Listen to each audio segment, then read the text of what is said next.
ఈ రోజు మేము కాంగ్రెస్ ప్రభుత్వానికి గడప గడపన వెళ్ళి ప్రచారం చేసి మేము ఈ రోజు కాంగ్రెస్ ప్రభుత్వానికి తెచ్చుకుంటే నిరుద్యోగాల నోటిఫికేషన్ వస్తుందని 2 లక్షల ఉద్యోగాలు భర్తీ చేస్తామని చెప్పడం జరిగింది మన కాంగ్రెస్ ప్రభుత్వం మేనిఫెస్టోలో.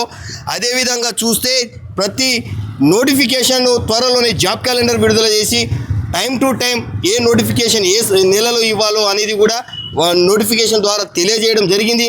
కానీ ఆ జాబ్ క్యాలెండర్ విడుదలైన చేశారు మన బట్టి విక్రమ గారు, కానీ ఆ జాబ్ క్యాలెండర్ ఇప్పటి వరకు పత్తా లేదు. మరి ఆ జాబ్ క్యాలెండర్ దిక్కు ఎక్కడ, అసలు జాబ్ క్యాలెండర్ ఉందా లేదా అనేది అర్థం కావడం లేదు.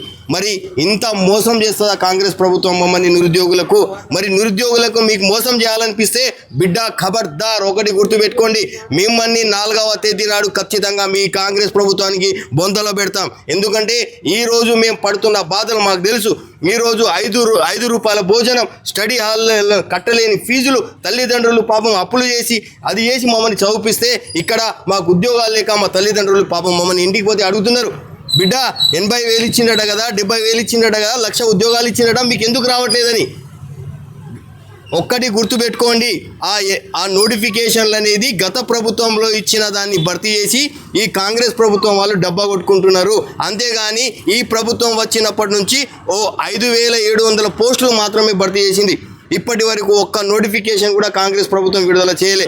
మీకు నిజంగా 80,000, 70,000, 1,00,000 భర్తీ చేసి ఉంటే 4వ తేదీ నాడు శ్వేతపత్రం తీసుకొని మీరు రండి, మీలో దమ్ము ధైర్యం ఉంటే.